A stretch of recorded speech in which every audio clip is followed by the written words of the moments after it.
want to call it that. Every time I come up here, it always seems to never get easier and always get harder. Every time I feel like I gotta speak, it always seems to get harder. So I always say this is a message. I guess as gave a good word, I'm just giving an outlook to it on the way I see things, I guess. The title of our message is Get Back Right.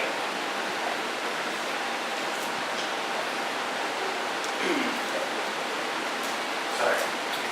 And the different scriptures, not a lot of scriptures, a few scriptures, and hopefully you guys can bear with me what I'm trying to get at today. But the title of the message, Get Back Right. This message is a hard thing for me to write. God usually, like, I know when God's speaking to me, or I know when I want to have to give a message because God speaks to me a certain way, and it's just so happens when I get that certain feeling, I'm always asked to speak. This time was different. I had something God put in my heart for a month or longer, and something that I personally trying to work on. And Pastor asked me to speak to it like a few weeks ago, maybe 3 weeks ago. So after he asked me to speak, I started praying. It took me 2 days to actually get an answer from God on what he wanted me to talk about. And I'm not sure if I'm going to be honest, right, with the things that God gave me. And I'll mention it later, but it was a cool message, a message for myself and for all of us. But the outcome of the message is a hard message, for me at least. So first of all, get back right. You can take this in 3 different ways, right? You can get back right with God and ask for forgiveness and be accepted and forgiven and all that stuff. Confess your sins and confess Jesus as your Lord and Savior. And if there's anybody here today that is at that point, then awesome, you know what I mean? But today's message isn't for the non-believer. Today's message is for the believer, you know what I mean? I wrote down, it's for everybody in this room. It's for the full-out believer, the half-half believer.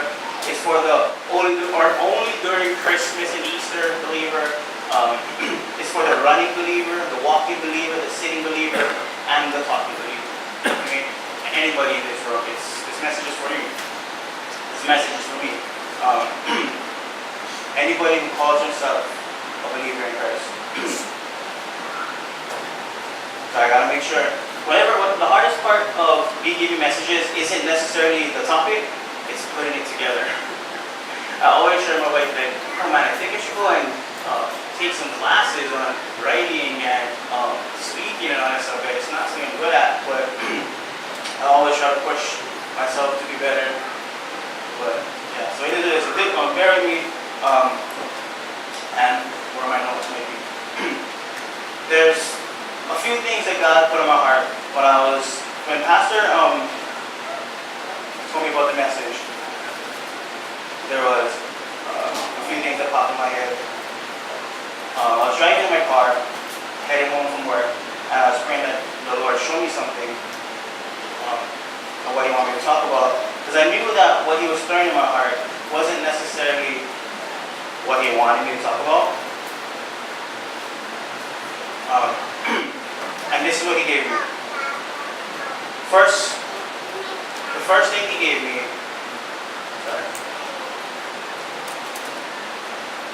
was somebody's face, which was an interesting thing, you know, not a judgmental thing. It was an interesting thing, and the face that he gave me was my brother Jason. So I was sitting in my car driving and put on music, and Jason's face, like just his face, popped in my head. And I was like, okay, Lord, I don't understand what you're saying. So I'm listening to this music, and in 10 minutes, he gives me these 3 or 4 things that we're going to go through today. And one of them was,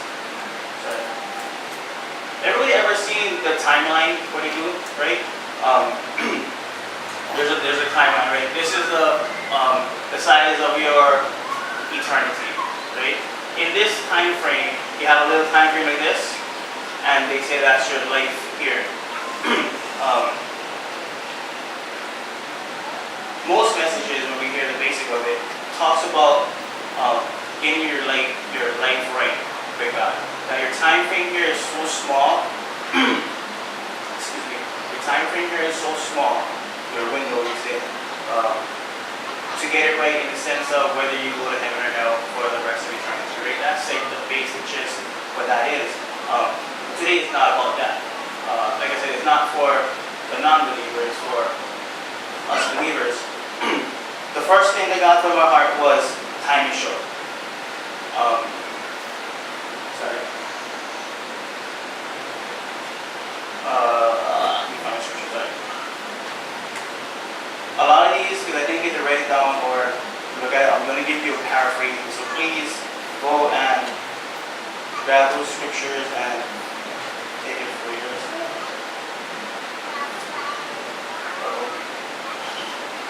I think I put the paper away. Yeah, anyway. So, one of the scriptures talks about, or we know already, that you're like a vapor, right? Google this, please. Do that fail. You're like a vapor, here today, gone tomorrow, right? Talking about how fast life is, yeah. And so funny because when I wrote it down, the first thing popped in my head is when you vape. You know what I mean? Anybody seen people vaping, right? Like you see this big cloud of smoke for an instant, and then it's gone, right? To the person, most times, right, it smells good. It's gone in an instant. Some other people who's not vaping it, they're disgusted by it or whatever, and it's gone very instant. That's our life. God is talking about how fast your life is. There's another scripture that, like I said, once again, I'm paraphrasing, that says, all flesh, like I said, paraphrasing, all flesh, like the grass and flowers, withers and falls. Once again, everything fades away. Yeah. God is putting the importance of time on my hand. Time on my brain. Time is too short. There's another. Wait. So the reality of it was not to waste any time. There's a song by this guy named Craig, if I'm not mistaken, and he's talking about, he says if I die tonight, right? And in a part he says, he's referring to what we all heard as time is money, right? Everybody heard that before? Time is money, right? My time is valuable, my time is money. And he says something funny, he says, yeah, time is money, but the problem is that you can't earn no more time. Whatever you're allotted today, or in your life, that's what you have. And not to waste that time. So if we turn to, I write this down. So what we need to do is find in Psalms 90, 1 through 12. Okay, I can't believe I threw one of those papers away.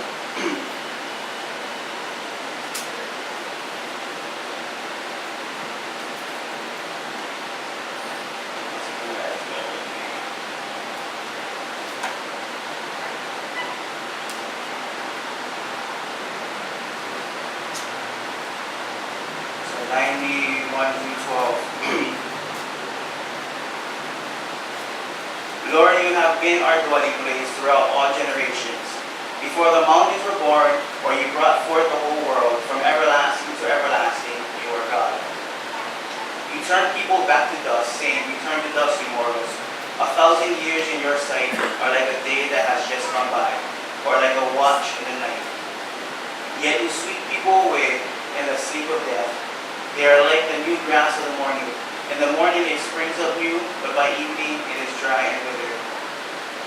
We are consumed by your anger and terrified by your indignation. You have set our iniquities before you. Our secret sin is in the light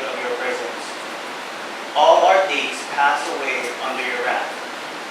We finish our years with moan. Our days may come to 70 years or 80 if our strength endures. Yet the best of them are but trouble and sorrow, for they quickly pass and we fly away. If only we knew the power of your anger. Your wrath is as great as the fear that is your due. This is the part this real. Teach us to number our days, that we may gain a heart of wisdom.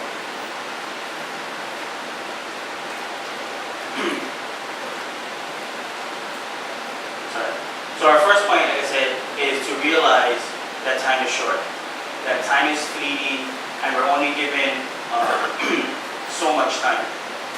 Only allotted so much time. Realizing that this part we're talking about, what we can do is learn to number our days. Anybody know what it means to number your days? When I was younger, I had a hard time figuring out, okay, what is number my days, right? So today I want to teach you how to number your days. An average lifespan for an American is 27,375 days. God placed that many days in your timeline or your lifespan. Every day, whether you like it or not, you withdraw a day until your bank is empty and eventually you're dead. So,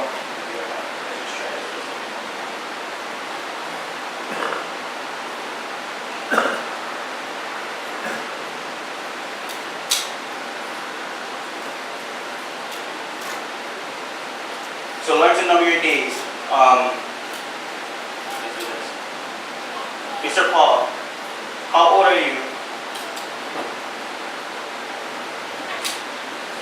53. This is just for demonstration purposes. 53, right? So what if we say take your age times it by your 365.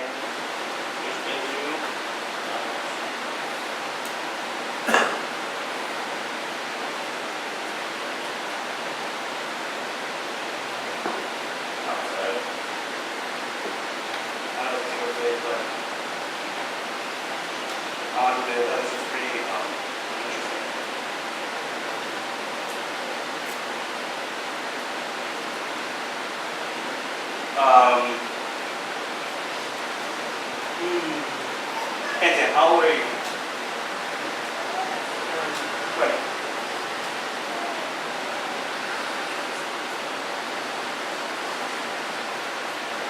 And Shan, how old are you? I have to ask you I have to pick one thing, so let's pick right.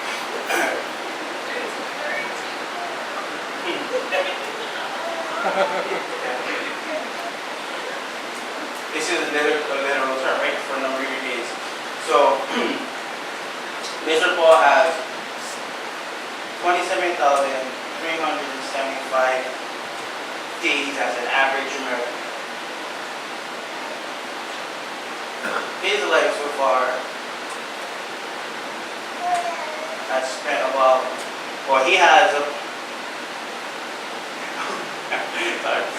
about 8,030 days left, right?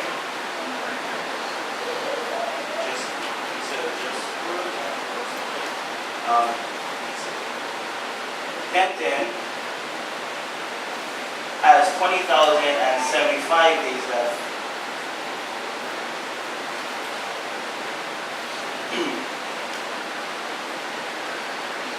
Shan, my dear wife, has 15,695 more days. Right? That's not crazy, right? You think about it as days. And that's a literal term for numbering your days. Right? How much days you have left to live, as in average American. Another thing that you can use to learn to number your days, right? Because if you had 8,300 something or 300 days, you'd live in a certain way, right? If you only had a week to live, right? What would you do, right? How would you live that week, right? Take this question and bring it to your mini church, you know? If you only had tomorrow to live, how would you live it? If your days were shortened, you would live differently, right? Like I said, Kenton has choke more days, right? So the urgency for him is that it's not as bad, right? That's what he feels like, right? Mr. Paul has a shorter amount of days. But what we have to also remember while we number our days, taking it and literally numbering it and looking at it and living it to the fullest as if we only had a week left, or as if we only had a day left, and give it 100% of all we got.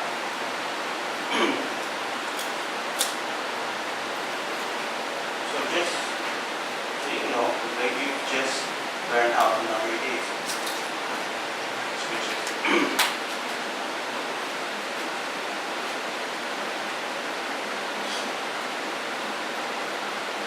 So that time frame we talked about that of your life, right? That you have that small little portion. And like I said, today we're not talking about the urgency of getting it right in that portion of time because you might go to heaven or hell. I want to switch it up a little bit, right? I want to use that time. I want to look at that time frame that you have.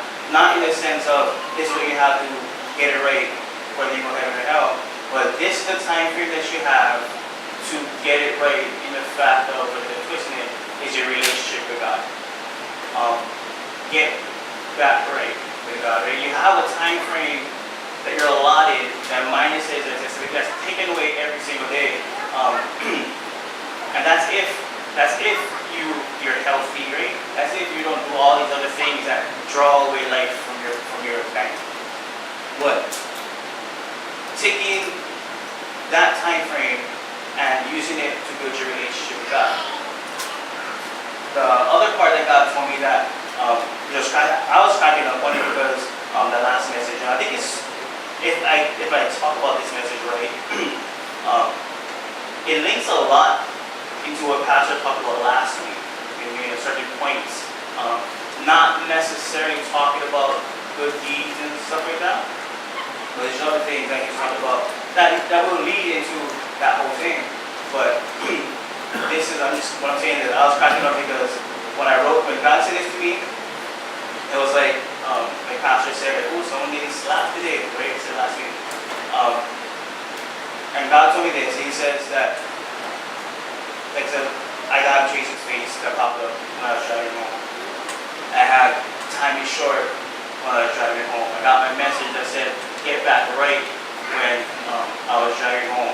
And my last thing that hit me hard, what God told me was, and you can write this down, right, is, and you might be offended by this, but it is what it is, right? They're not taking my relationship serious. Anybody understand what I'm saying? I mean, I feel like God's telling me, for us and myself, is that some of us is not taking our relationship with Him serious. He says, I've given you a very short time here, and what I want is that you take my relationship serious. She's been flowing through everything.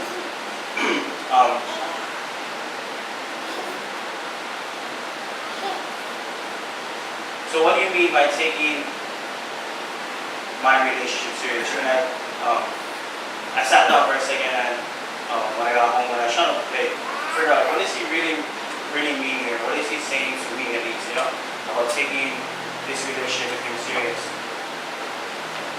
And then it goes into this thing that I've been feeling inside for a month or so, right? Ever since we came back from going to that, what do you call it, Fish Fest, which is awesome. If you ever get a chance to go to a Christian concert or go to the Fish Fest, take the time and go check it out. I mean, it's always, it's a great thing to check out, to see other believers, be believers, and be who they are with Christ, and to see their passion and their love for Jesus. And that's what I saw when I went there. All of them, but especially these two people. As I said the names, one is Take Me Thursday, which amazed me because when she went up there, you go to the high stuff, you expect a concert, right? You expect it to be their top songs, things that people love, and all these things, a big show, which it was. But when she came out, she amazed me because it was all worship. It wasn't about her, it was her songs and stuff, but it was worship. Like you could feel that it was worship. It wasn't just one of her nice songs that was cool and all that stuff. She was worshiping God, sharing her heart, talking about things that were deep for her. And for me, I was blown away that she made sure that she came to this concert and made it all about God. I mean, not about just the music, not about the big concert or making the people happy and excited, but making sure that God was centered into the moments. And that amazed me, right? The second person that blew my mind, actually you should really go check out her music, she's crazy, is this one lady named Blanca. And she went on stage and left everything on stage. Like she was going crazy, she was doing her thing, whatever. But the same way, you saw her heart of it. She spoke and shared things about her that also linked to like Tiffany and stuff like that. So I was blown away by the concert, by the worship. And one of her songs is called Real Love. Yep. Check out the song, Real Love. But by the end of the night, my brain was stuck on the concept of relationship versus religion. And that's the message that God was speaking in my heart, right, for that month. Something that I'm working on myself or whatever. So when going through this message and going to the part he says, take my relationship serious, that popped in my brain. That it was, and this is for me, that it's about religion, that it's about relationship, not religion.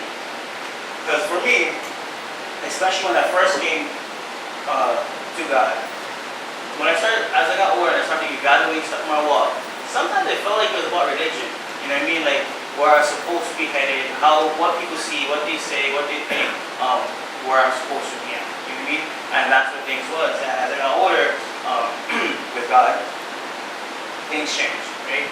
Now I'm working on, more so now, I'm working on trying to build my relationship with Him. And like I said, so that concept of relationship versus religion.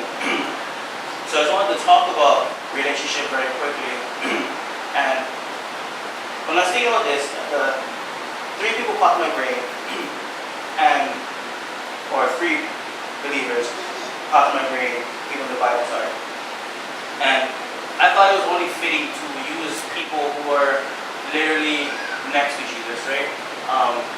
Physically, and have a physical relationship with who He was. And I'm going to mention these three guys, and whatever I talk about is whatever I talk about. But if that's you, then take the time, whether it's good or bad or in the middle, take the time to actually evaluate it and see where you stand, right?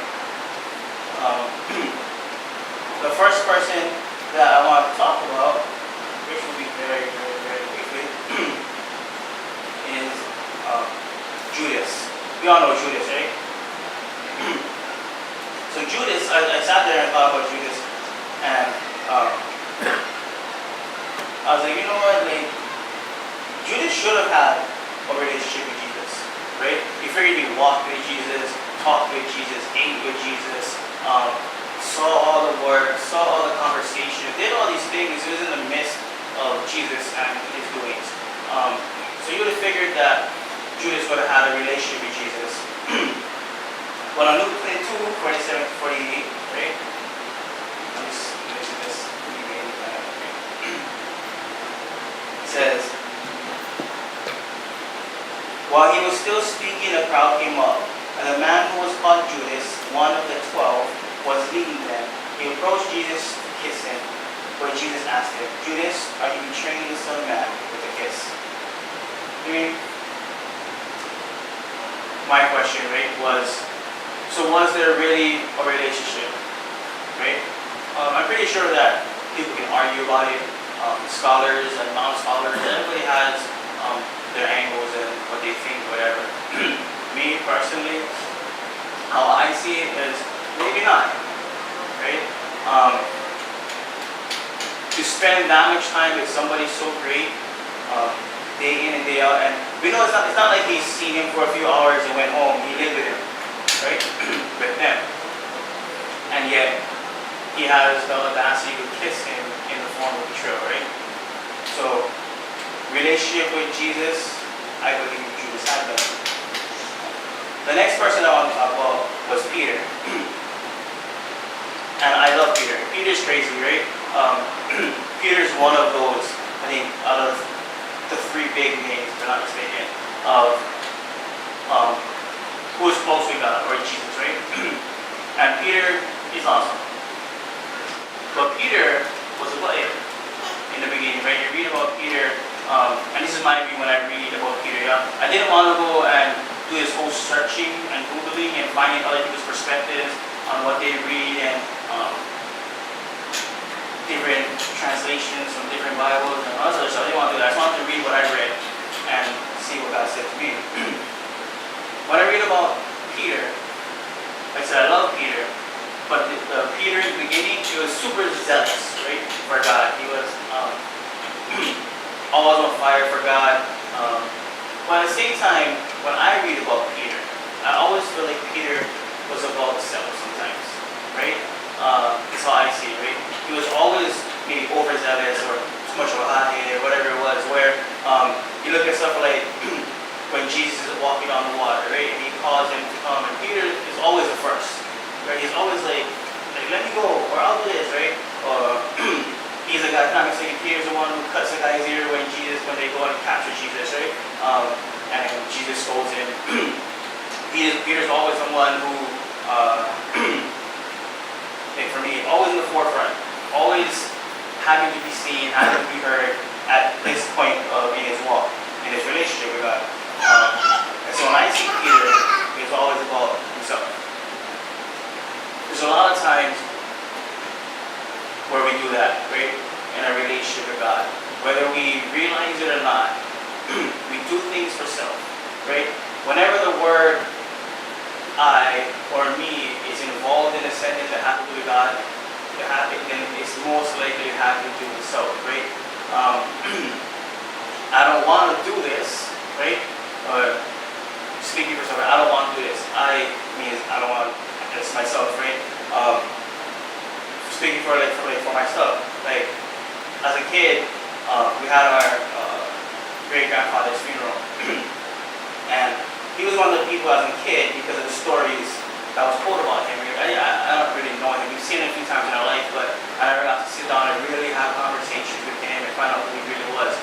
Everything about him, from what I know, was hearsay, right? From other people, their perspectives and things that happened in their life. But as a kid, hearing things about him, like he was such a great guy, great all that stuff. So as a kid, in my brain, I don't know why, he was put as in one of my idols in my head, right? Like these are one of the guys I want to be like. And you mean like that's like as I got older, I started to do things because I wanted to be a certain kind of person, right? I wanted to make sure that I was a man that God called me to be, which isn't wrong, right? But I wanted to make sure that I grew the right way. I wanted to make sure that I was used by God. I wanted to be a soldier for God. I wanted to do all these things that I wanted God to use me, which isn't wrong. But at the same time, for myself, and reflected on it was about self to a point. You know what I mean? And so I'll be honest because people always look at you, right? People can see who you are and what you do and whatever, and be like, and see him, like, oh man, that guy's pretty crazy, or that guy's doing good stuff, whatever. We're always like, people looking at us, people patting on our shoulders or whatever, whatnot. But a lot of us, like I said, whether we know it or not, do things because we want to, because it makes us feel good. Whether we know this or believe this or think this or not, because everybody else is watching, right? I gotta make sure I'm doing this right thing so other people for other people to see me. That's what I felt like Peter was to a point, right? Always to be seen and whatnot. And I think a lot of the disciples were actually like that. There's a scripture, Luke 22:24, and it says, where they're all sitting down, right? And it says, a dispute also rose among them as to which of them was to be considered the greatest. That does not really sound like, for me, pure love relationship. That sounds like myself, right? That I'm the greatest among all them. And I always, in my head, I always see Peter being that guy, right? But the thing about Peter, which is crazy, was that I believe Peter learned the lesson of real relationship, right? Peter was a guy that said, right, Jesus said that you will deny me. Remember that, right? In fact, you'll deny me 3 times when they get me. And Peter's like, I would never do that, Lord, right? Tall, tough, and bold. I'll never deny you. I love you, Lord. And I heard Jesus being like, yeah. What happens? He gets mentioned 3 times, right? Hey, that's Peter. That's the guy who walks with Jesus. No, that's not me. That's not me, right? Later on, he's walking again. Hey, are you the guy who walks around dressed up with Jesus? No. And he asks the 3rd time, right? Like, hey, that's the guy, right? Aren't you him? That's not me. And in an instant, what happens? The rooster crows, right? What Jesus says comes to pass. And I always picture Peter's eyes like, oh my gosh, like it actually happened. He was right. And Peter ran away. Peter, it's what blows my mind, right? With all of them, except one. And there's reasons for it. They scattered. Every single one of those guys who said, I love you, Lord, right? And fought on who was the greatest one, left Jesus at the end of the day, right? Peter, when he said he'll never do that, when he was so zealous for God, for Jesus, left him, ran away. It's amazing, right, that when Jesus resurrects and he is, I don't know if he is, or whatever, by the Jordan, and Peter and them are all fishing together, right? And God is so crazy, Jesus is so crazy, and he does the same exact story that he did when he caught them, right? Talks about throwing their fish in the net on the outside of the boat and catching fish, whatever. And they realize that that person on the beach is Jesus. So they start paddling back to shore, beach, to shore. Peter, right, Peter, jumps out, right, and starts swimming. And like I always hear a story like, oh Peter, like what are you doing? Like you don't swim fast in the boat, like you're always making a scene. So he swims back to shore. And Jesus does something crazy that I believe alters Peter's mindset, right? Jesus, they're sitting down eating, and Jesus asks Peter, hey Peter, yes Lord, do you love me? Of course I love you, Lord, right? They're eating, talking stories, and Jesus is saying, hey Peter, yeah, do you love me? You know I love you, Lord, right? Time goes by, it's high picture, everybody's gone, they're either sleeping or on the side, it's dark already, it's just Peter and Jesus, in my brain, okay? The fire's crackling, you be quiet and everything, and it's just Peter and Jesus sitting down. I picture awkward. You know what I mean? I always picture as in Peter knows what he did, you know what I mean? And how do I talk to this guy by myself, you know what I mean? Knowing that I did that to him. And I left him and I said I never would do that. That's how I picture it. And Jesus asked him, hey Peter, yes Lord, do you love me? He says, of course I love you, Lord, right? And when I hear that, I hear Peter's heart breaking. Peter's heart saying, you know I love you, Lord, right? And I believe Peter knows what Jesus is doing. When Jesus tells Peter, then feed my sheep. He doesn't feed him, then feed my sheep. Jesus, I believe, right, shows the true form, what do you call that? Redemption, forgiveness to Peter. I believe that alters Peter's brain to understand that it's not about who he is. That it's not about what he can do. It's not about how great he is. That he was shown real love from Jesus. Right? From being the guy who said, I would never do this to you, Lord, and then doing it. And then staring that same guy in the face, and he still tells you, that you're forgiven, right? That he still wants a relationship with you. And he said, so Peter ends up being awesome, writing a few books, and doing all these things, and his life is no longer about all great days. It's no longer about being the guy, right?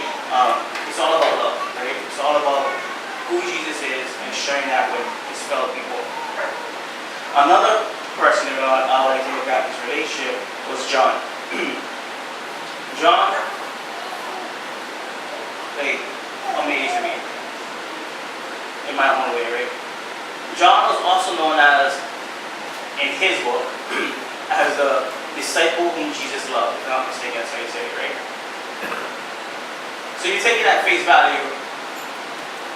He's the one that Jesus loved, right? All the guys.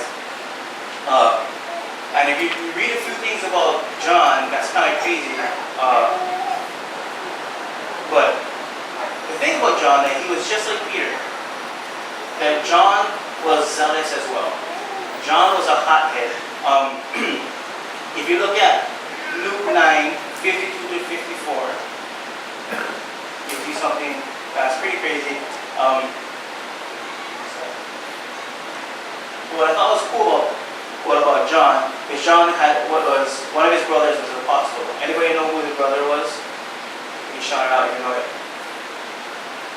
James, right? They were both the brothers, the sons of Zebedee. And Jesus gave them a crazy name. I mean, I can't say the actual name, I don't know how to speak tonight. But it was like Bonjaras or whatever, I don't know.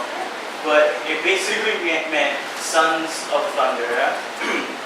So I was like, what does that mean, sons of thunder? It sounds like a crazy cool name. It sounds like to me like a wrestling name, like brothers or whatever. But and they don't really give an explanation why Jesus calls them the sons of thunder, right? But they show a scripture that's interesting. That's Luke 9, verse 52 to 54, like I said. And I'm going to read it very quickly. Well, I'll just go to 51. As the time approached for him to be taken up to heaven, Jesus resolutely set out for Jerusalem, and he sent messengers on ahead, who went into a Samaritan village to get things ready for him. But the people there did not welcome him, because he was heading for Jerusalem. How about Jesus, right? When the disciples James and John saw this, they asked, Lord, do you want us to call fire down from heaven to destroy them? To me, that's pretty crazy, right? That these two guys, super jealous, hotheads, just said, well, they disrespected you, and if you want, right, telling Jesus this, if you want, we can call down fire and take them all. And Jesus rebukes them, right, and goes on to another village. So I think they say that's a good example of why they're probably called the sons of thunder. They were hotheads. They were zealous for God. But reading about John, right, his relationship with Jesus, the conclusion that comes to my brain, right, as a disciple whom Jesus loved, his relationship must have been different. You know what I mean? They talk about when they're sitting at the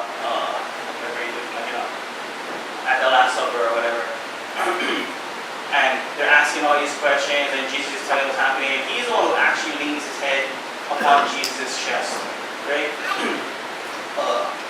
There's a point where, which is funny, where Jesus is talking about telling Peter how he's going to die, right? And Peter said, well, he tells Peter how he's going to die, and then Peter says, what about him, right? He points to John and asks him, like, what happens to him then? And Jesus says, if I want him to be alive until I come back, then whatever, it's not like in my words, right? That's what's going to happen. It's none of your business. Do what you're supposed to do, right? Which I thought was interesting to say something like, I want him here until I come back. And he is, right? Another thing that makes me feel like John's relationship with Jesus was super strong and super deep was, as everybody else ran away and scattered when Jesus died, John wasn't. John was the one that was there, right? Everybody else ran away because they were scared. They knew what was going to happen, that they couldn't eat why Peter did his thing, right? they knew that they couldn't be known as the guys with Jesus because they would be crucified and tortured. All this stuff was going to happen to them, so they scattered in fear to everybody except John. Funny thing when I was reading is you only find that in the book of John, right? You don't find that anywhere else in any of the other guys' books.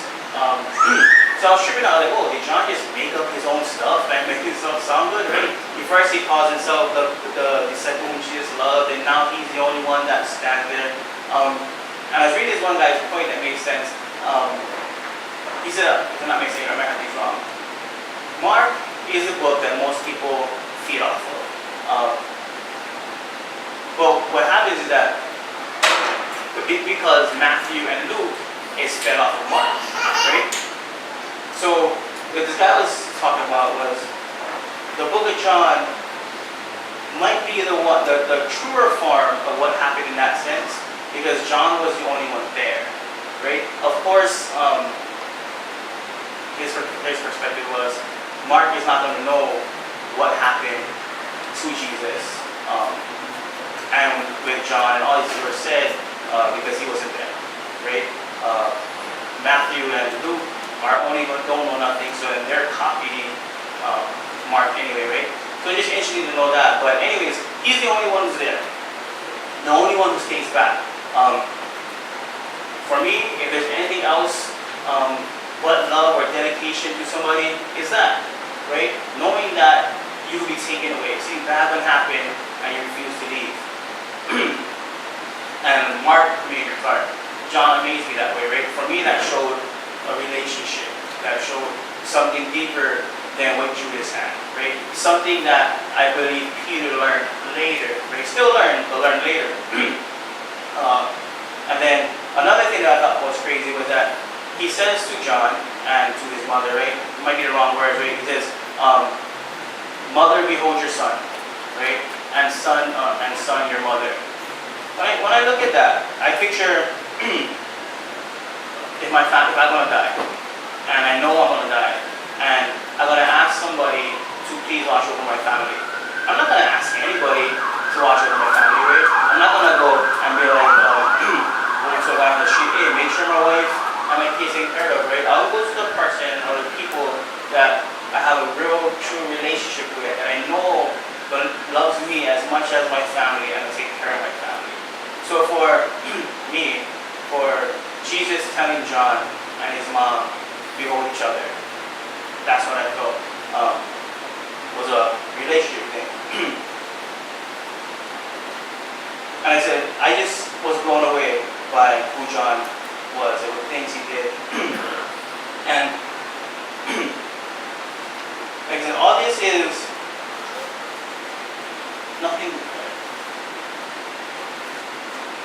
So I know I'm not making sense, guys, but bear with me. All this to me leads to one thing. And what I said earlier, relationship versus religion, right? At one point, I'm going to use him for religion right wrong, right? Peter was about religion.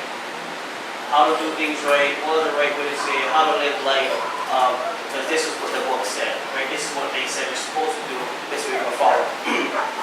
What I wrote down was, religion fixes nothing. Relationship fixes everything. It's all about relationships. I was sitting there and really like pondering about this, struggling with this message, how to put it together and whatnot, having a great time at mini church, or we're talking about certain things, whatever, and learning that it's all about God, it's all about relationship, it's not about us. Talk about where we stand. So I listened to this one song that just stuck in my brain. And I think, was it last night? Or the night before? I'm sitting down and my wife comes home. Oh, I think it was yesterday, I put in our AC or whatever. And after I put in the AC, she's not home and I'm working on my message. And this is a song and this like pondering on some words or whatever. And she comes in and I told her, I got it. She's like, what? I understand what it's all about. And she's like, what? And like I said, I wrote down on my paper, get back right. I drew a heart with an arrow pointing down, and this is what I wrote. Adam and Eve, right? but Adam and Eve, it was all about relationship. When God created Adam and Eve, that's what it was about. It wasn't about fun. It wasn't about Adam and Eve going out and speaking to other people or doing good deeds or work or whatever it was. It was about relationship. It was all about love. And that blew my mind away, right? So what blew my mind away was at one point,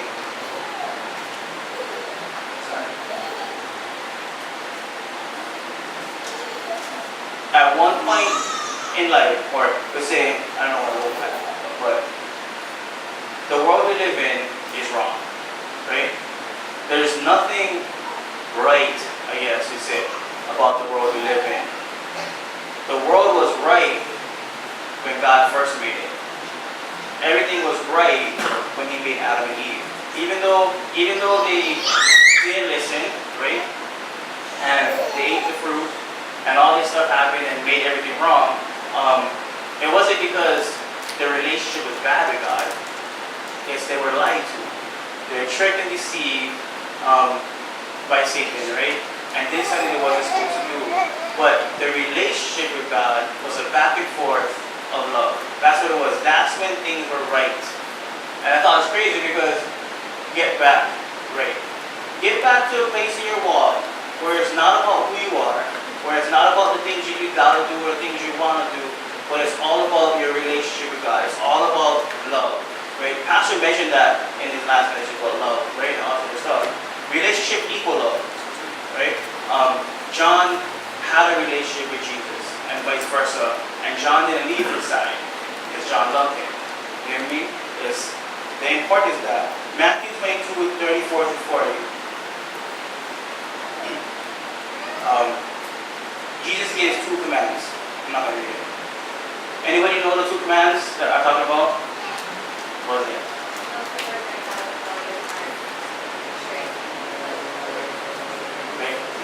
Joyce said, love God with all your heart, all your strength, all your might, whatever it was. Mind. Love your neighbor. Second command, love your neighbor as you love yourself. We know this already. The key word is love. Right?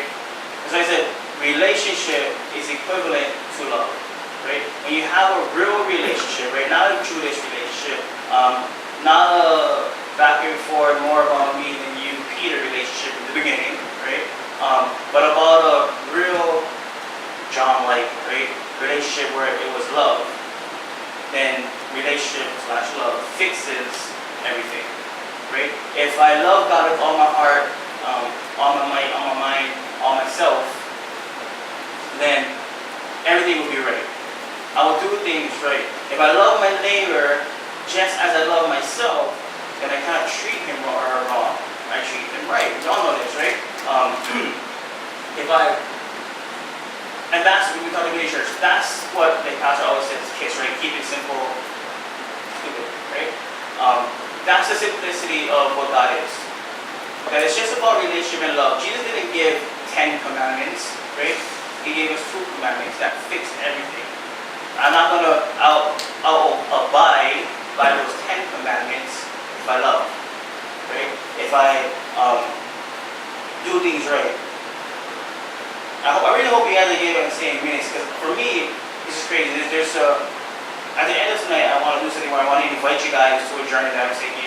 And this journey that I'm taking is leaving religion, and not saying leaving church, leaving religion in the sense of finding my relationship. I mean, learning to love people unconditionally. And I know that we say that it's impossible, right? That we're broken, we're full of sin, we cannot do this. And I believe that if I set my mind to something and I pray with God, God will do what He does.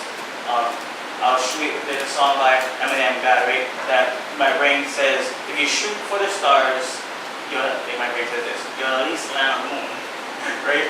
So my heart is, I want to shoot for the stars. It's not about who I am, what I can become, what I can do, the things that I know. It's about love. It's about building a relationship with God so strongly that even if I want to do bad, I cannot do bad because I love. You know what I mean? I share this all the time, right? My sister-in-law got together with my brother-in-law. They're both two different people, and as they build a relationship, my sister-in-law turned more like my brother-in-law, right? But that happens. When you love somebody, either one or if not both people change. They become one flesh, right? Their perspectives are together sometimes, maybe more than always. But they tend to be together. If I learn to build my relationship, we learn to build a relationship with God, the way a relationship is supposed to be, right? Where it's about Him, it's about love, it's about the relationship building together. Then I will be changed just like Him, right? I will get qualities that He has. I will learn to care about the things that He cares about. I will pray for the things that He prays about. I will love the people that He loves because that's who He is. And because I spend so much time with Him, you know what I mean? That's who I become. That's my goal, you know what I mean? That's my journey that I'm on. I'm far from where I want to be, you know what I mean? But that's my journey. That's how I shoot. That's how I want to shoot for the stars. That's how I would say for myself. None of but none of this, myself and religion, none of this stuff matters more than my relationship. You know what I mean? That's what's important to me. So I wrote down, that's why it's important to realize that time is short. And to live like your days are numbered. To take your relationship serious with Jesus and to get back right. To live in a world that's governed by love. You know what I mean? When I wrote that, to live in a world that's governed by love. You know what I mean? Where love is what matters. You know what I mean? Where, I don't think it's, you understand what I'm saying, right? And I think it was amazing to know that that's possible. It might sound hippie-ish, right? Or whatever it is, but that's what I see. And the crazy part is there's a song that my wife can't do. Yeah, at least. That I wanted to do today, which because she tried her best. But it's by Jeremy Camp, right? And it's called The Same Power. We know that Jesus, we know that we can do the things that Jesus did. And that we can live the way that He did. And the song says that, what's the words? Do you remember? Wait, hold on, sorry. I know kind of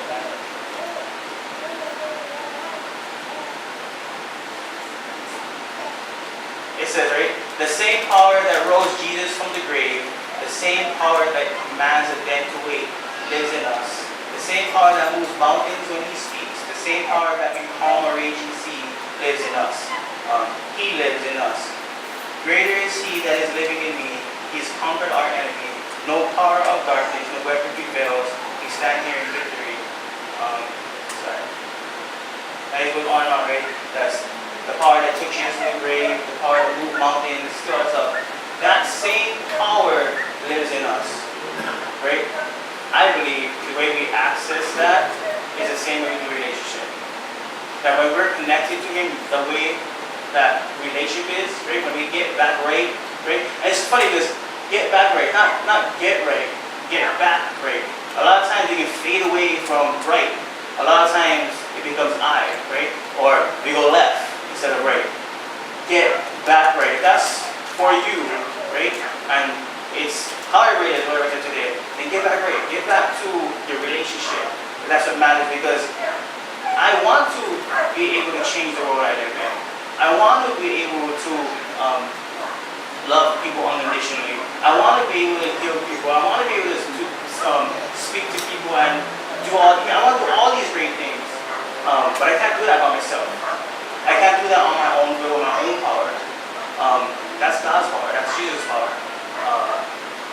But I can do that when my relationship with Him is super tight. When all I care about is Him. Because what He cares about is every single one of you. You know what I mean? So that's what it is. It's the time's going down. 2 more fastings.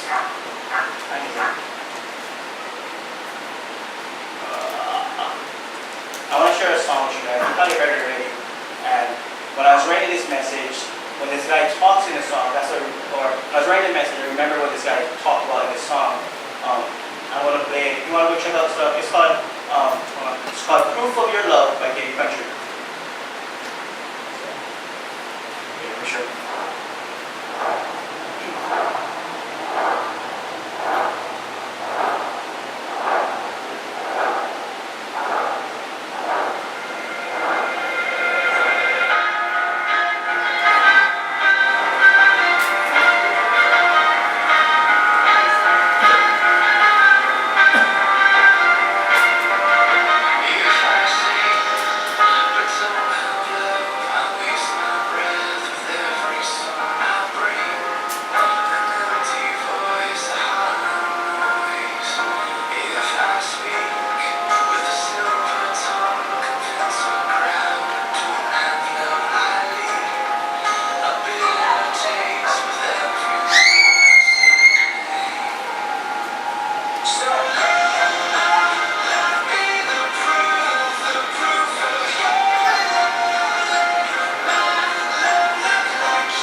It goes on, and it's so funny because it's actually a scripture, and if you want to know the scripture, I'll show you the scripture there.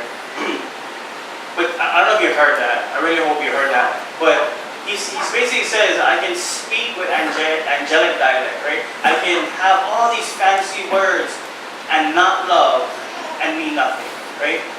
I can go out in the world and save it and do all these things and speak about God's name and not love and still mean nothing. I can have the best prayers. I can be a martyr. I can do all these things, right?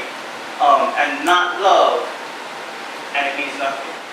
I love that he says that it doesn't matter what I say, what I believe in, or what I do, I am bankrupt without love. It's not a thing that he made up. It's in the Bible.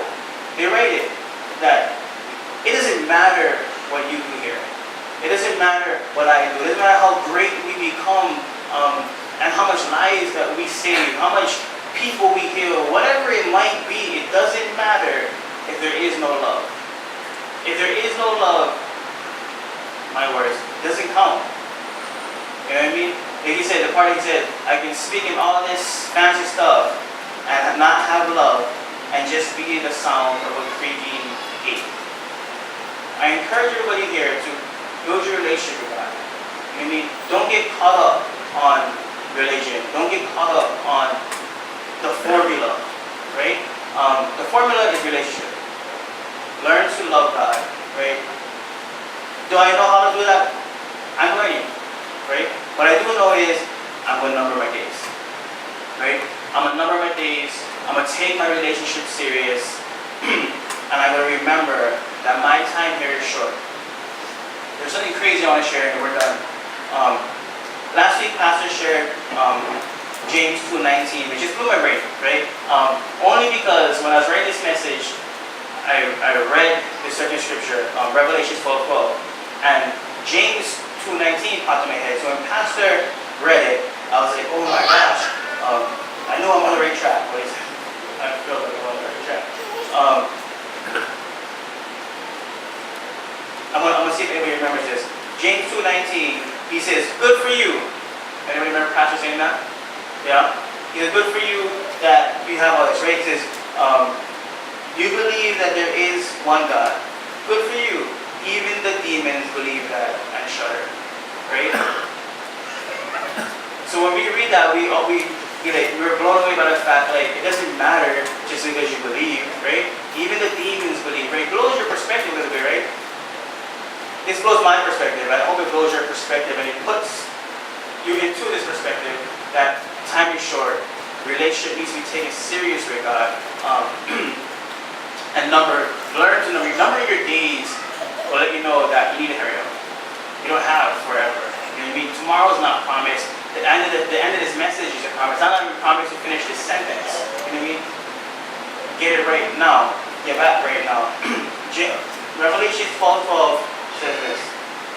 I said this is crazy for me, and hopefully you get it. Therefore rejoice, you heavens, and you who dwell in them. But woe to the earth and the sea, because the devil has gone down to you. He is filled with fury, because he knows that his time is short. You hear that? Anybody caught that? What was that? Uncle? His days is numbered. And he what? His time is short. His time is short. What does he do? Anybody? All the things Uncle said, right? He says, let me change that time. Right? Let's try.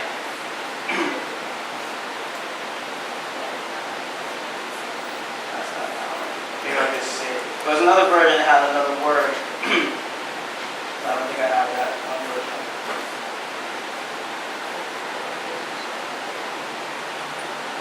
I don't have that version. The other word was that Satan knows his time is short. And he comes with his wrath, with his anger.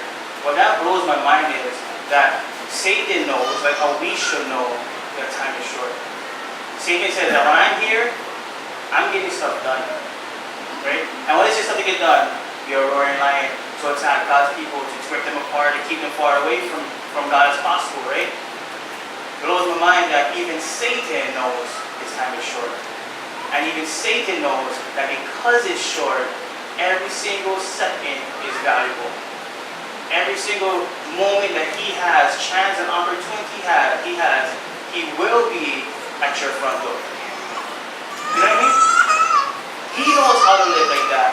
We really, really, really need to know how to live like that. You know what I mean? If he can number his days, be serious about his job, so can we. Quite serious. Like I said, that's it. I really hope you guys get it. But what I wanted to do today before we worship, I call the worship team up anyway, to all three of you guys, was I want to encourage you guys to